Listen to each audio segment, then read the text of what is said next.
Hello, twin flames out there. This is Dagmar, and I am wanting to talk to you today about debunking the myth of the power of now, or using the power of now versus using healing in terms of creating peace for yourself. I've been a spiritual healer now for the past, and teacher for the past 13 years. I've been awakened by my twin flame. I didn't always do this, but as a result of my twin flame, I was able to reconnect with my own wisdom around healing and how the soul works and spiritual ancient truths, because I've been a healer in many other lifetimes as well. And so I have a certain in-depth understanding about how the soul works, and what healing actually means, and how to do the deeper level soul healing that'll bring you a nice shift, and not just within you, but actually into a ripple effect into your whole reality, even changing other people's behaviors toward you. So let me just say this. The reason I decided to put together this video, this particular one, is because I've seen some things out there talking about how to use the power of now to basically get your twin flame, be able to be with your twin flame, and also to create peace within yourself. Nothing against that. It actually does work, but I'll go into the details of that in just a minute. But also the same, people are talking about that you don't need to do healing, which I totally disagree with. And if once you understand the difference between using the power of now versus using actual healing, I think you'll agree with me. So let's look at how the soul actually works, from the standpoint of, we are here as souls to learn from our experiences, is basically the idea. And how we learn in our third dimension is basically through our pain.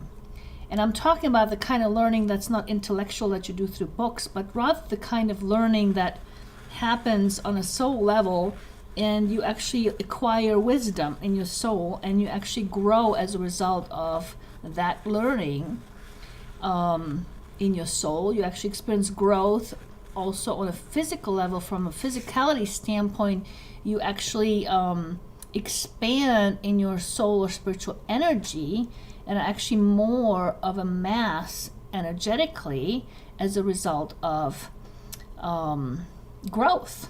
Okay, and the growth actually occurs as a result of learning for the soul. So every time a soul learns from the experience, we grow. Not just, it's not just in a metaphysical or metaphorical way is what I'm trying to say, but rather we experience also growth that we are actually all of a sudden more energy than we used to be. Okay, so we literally grow energetically. And so in the third dimension, we learn through pain. And so when we experience pain, we go through life, and it's part of life, as we understand it in the third dimension, is we experience trauma and pain, and sometimes we don't fully, aren't fully able to digest the pain because we don't want to deal with it. It's too much. It's like too intense.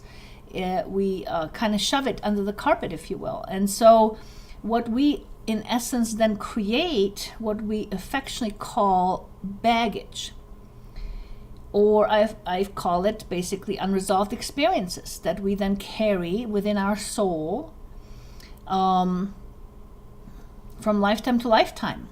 Okay, and so basically these unresolved experiences, imagine that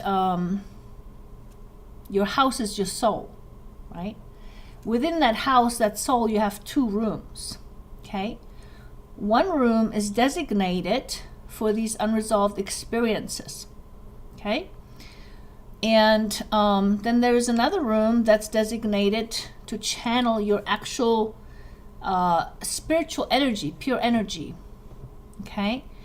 But you have this other room within your soul that has these unresolved experiences. Now, our survival mechanism uses these unresolved experiences of pain to compare it with a situation you might be in right now, so that it can actually warn you to not go there, through the form of fear, through the form of stress, through the form of worry or anxiety. It's trying to, your preservation, your survival instinct is trying to actually prevent you from making that same mistake again of experiencing that pain again. Because the more pain you experience, the premise is, the more likely you are to die. And so the ego is very much part of our survival mechanism, where these unresolved experiences are located, if you will. And so as we go on from lifetime to lifetime, and we carry these unresolved experiences with us from lifetime to lifetime, and as they accumulate, we become more fear-based, okay? Because we less and less connect to the room that actually has our pure spiritual energy, that's love, channeled through, and we're more connected with the room that has a lot of these unresolved experiences. And the reason being is because as we go through life, we get triggered. And what that means is that anything in that experience you experience that has the pain in it, that's not fully resolved, can become a trigger.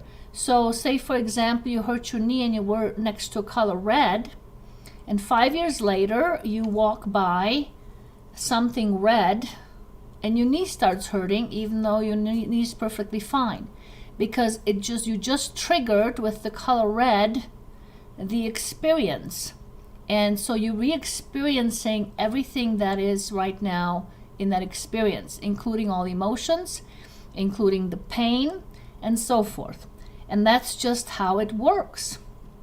Now, here's the thing about it, is that your soul cannot learn from these experiences until you fully digest them or heal them. And that's what I call healing. When I refer to healing, I'm not talking about Reiki. I'm not talking about clearing your chakras.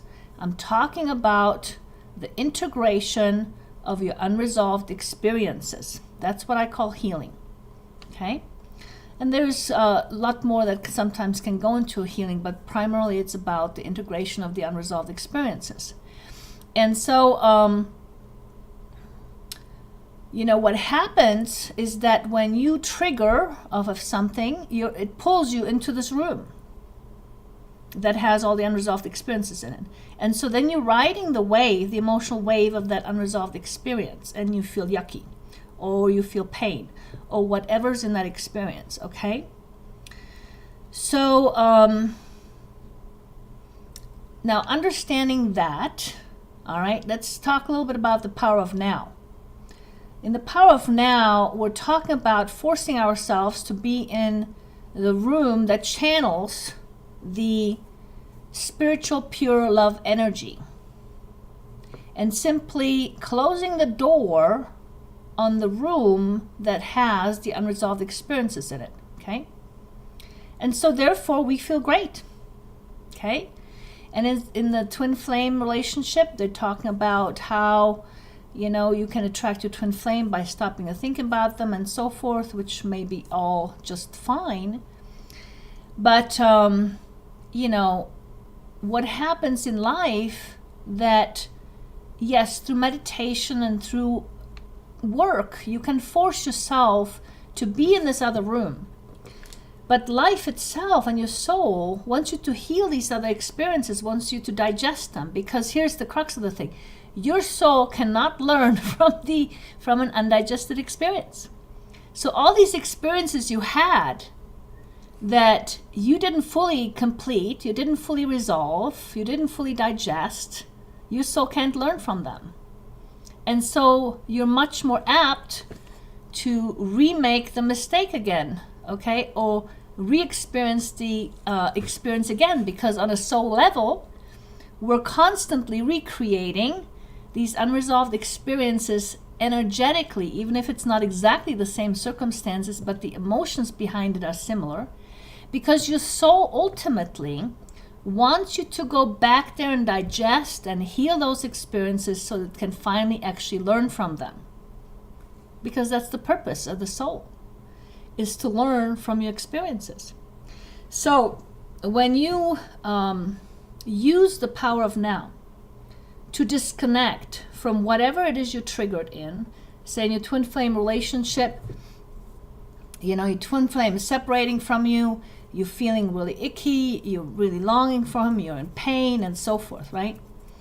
And so you can use the power of now to try to really hard, get out of this room that has the unresolved experiences in it, to put yourself into this other room with the pure energy of love coming from your spirit, okay?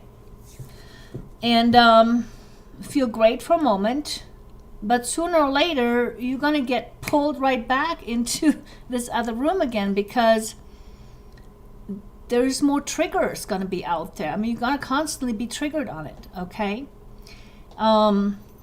So when I'm talking about healing, okay, I mean, it's a great way to temporarily, say, disconnect from something. Because it does. When you disconnect from something, you're temporarily not feeling the impact of that unresolved experience when you're disconnected from it. And I tell people that if all else fails and you don't have anything else that you can do in the moment, to disconnect from the experience is the way to go. And it's just simply to get your mind onto something else. And stop thinking about it, okay? And try to think about something else. Anything that'll get you away from the trigger, that triggers and pulls you back into this room with the unresolved experiences. That's all great. Now, I'm sure, you could train yourself to do meditation every day and try to pull yourself into the power of now, into the present time, into pure spiritual energy and so forth. But you're doing yourself a disservice by actually not healing these unresolved experiences. Because there's more to it than just feeling better, I guess, if you will.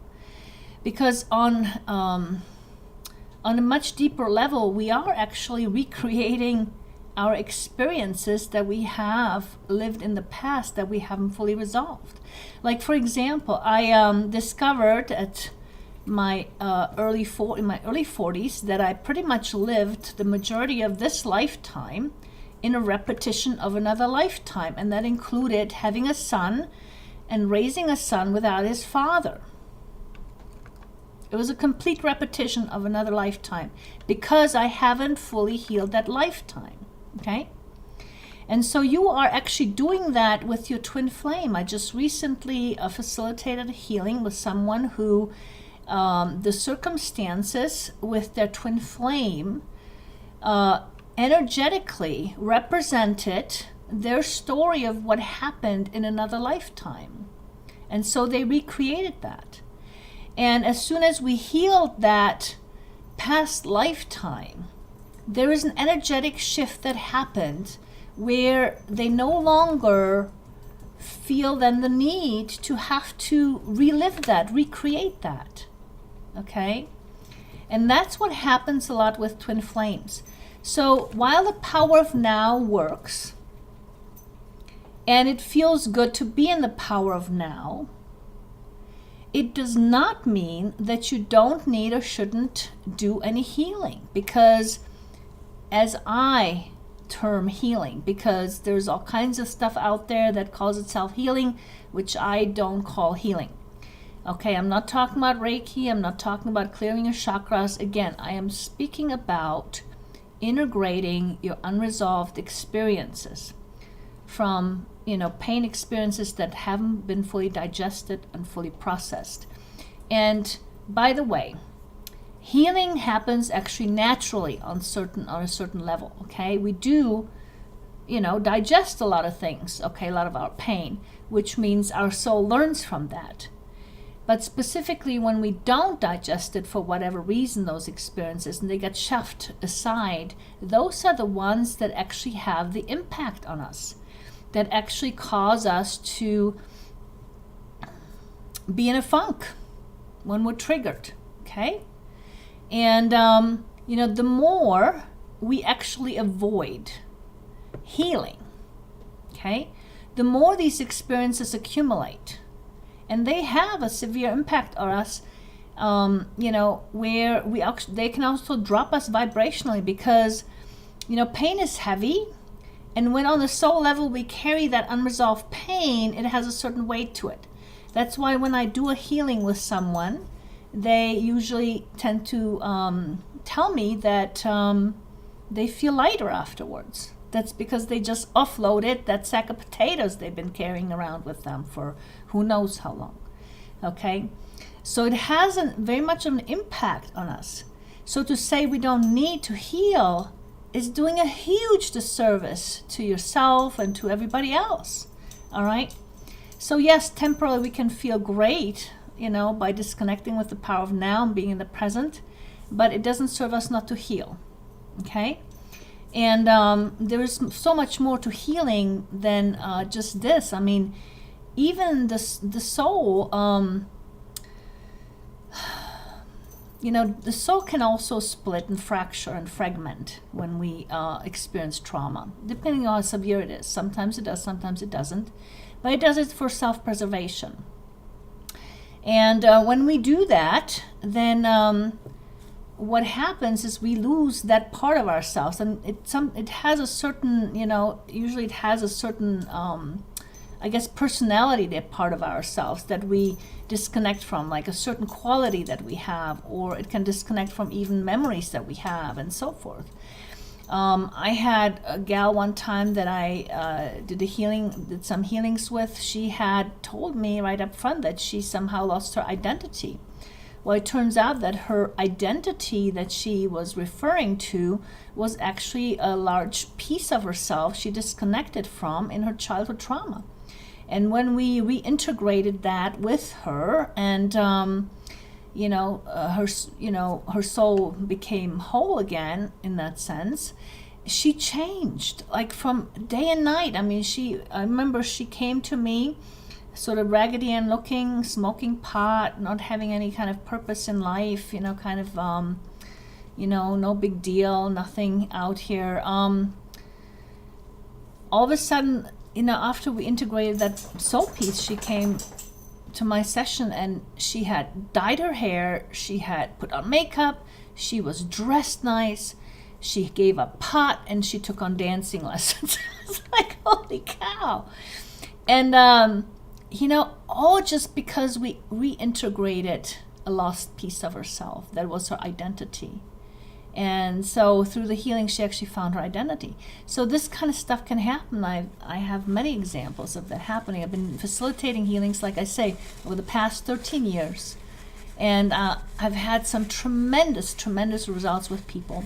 And these are permanent results, okay? Whereas the power of now is a temporary fix, okay? Let's say. Basically what you're doing is you're going into one room and you're closing the door on another, on the one that has all the unresolved stuff. And so you're feeling good because, hey, I don't have to look at that baggage, that clutter in my house. I closed the door on it. I'm doing great, right? But the fact of the matter remains that the clutter's still there, okay? And so the healing, as I refer to it, actually helps you clean that out, so that you don't get triggered anymore. So you don't have to sit there and do meditations and try to come back all the time to your, to the room that is connected to your higher self, to the pure spirit. You just go there automatically. Naturally you gravitate there because you're no longer sucked into this other room that has the unresolved stuff in it. And so you can connect with yourself all the time, and the more of that stuff you heal, that's the unresolved stuff, the more you're coming back to all the time to this room that has the higher self in it and pure love.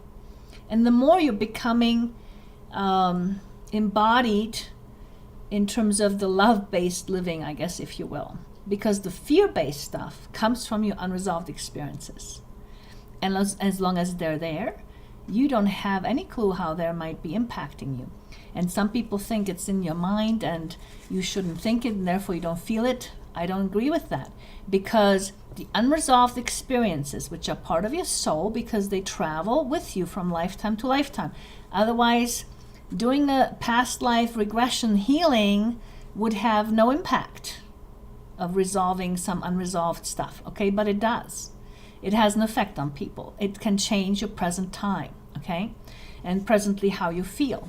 Because all that stuff is carried within your soul. It's not in your head, it's not in your mind, but your soul speaks to you through your mind, okay?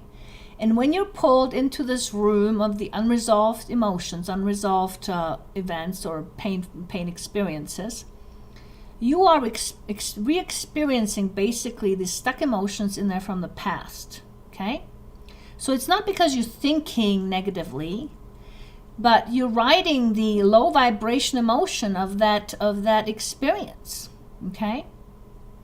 And so yes, to disconnect from that, okay, once you've been triggered, takes about 3 days to ride through your symptoms. After 3 days, hopefully they'll stop if you manage to disconnect from that. I tell that to people all the time. If all else fails, you can always disconnect. But it's only a temporary fix. It doesn't declutter that room. It doesn't do anything to integrate that experience for you. So the next time you walk by color red, guess what? You re-trigger it again, right? And guess what your soul wants? Your soul wants you to heal those experiences and process them so it can finally learn from them and grow. That's the soul's goal. So in the case of twin flames, okay, yes, I would highly recommend doing some healing, even if you have managed to somehow disconnect from, your unresolved stuff and you're feeling good in the moment and all that stuff. I can almost guarantee you that you're going to get re-triggered at some point. And, not just that, but it's not just about feeling good or bad, but you are manifesting with those unresolved experiences. You don't just manifest with your intentions or your thoughts. You manifest with those unresolved experiences. So sometimes, like I say, I've recreated my almost 3/4 of this life based on another life because I haven't fully resolved it. Okay? I have another example of me and my twin flame. We actually recreated another past lifetime we had together, which was my drowning as a young child, and he was a young child. And we recreated it through, whatever our behavior was and how we set things back and forth, and the energy we created around the whole thing is like we energetically recreated those circumstances of that death. And he had a tremendous amount of guilt around it, even though it wasn't his fault that I drowned. But interestingly enough, he also at the age, and I died very young. I was around 10 or 12 years old, okay, is how old we were at that time. And my twin flame proceeded to tell me at one point that he actually had experienced, as a young kid, around 10 or 12, another drowning of his friend. It was a complete recreation of the experience he had with me. Not that he made his friend drown, no, but he attracted that with his soul because he had so much guilt that it wasn't fully completed, the experience. It wasn't fully digested. It was incomplete. And so he actually attracted that into his life to re-experience that. And even because of his guilt, to mirror that, people that knew him or the parents of that child were blaming him for this friend's drowning to mirror his guilt that he already carried within himself. Okay? So we do that. We recreate events all the time.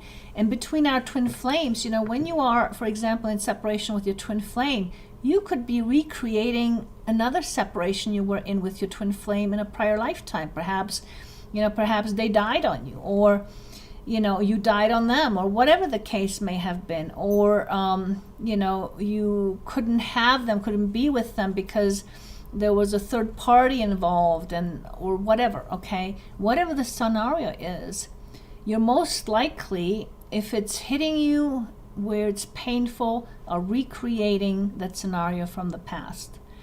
And the permanent solution here is to do a healing, to actually heal the unresolved past that's causing you to create that. Period. Done. Okay? And so this whole thing that feels so addictive with our twin flame, okay, and the pull we have toward them, I figured out through my own journey with my twin flame and healing myself through it, that in fact this sense of pull and addiction feeling is really the baggage. Okay? That's what has the magnetism. Okay? So the reason you feel so magnetized and so addicted to your twin flame is because of the baggage you carry, because of the unresolved stuff. Okay? Because your soul, again, wants you to heal it and complete it. Not to avoid it, not to ignore it. It wants you to heal it and complete it. Because only when you do that, the soul can actually learn from your experience and then grow. Okay?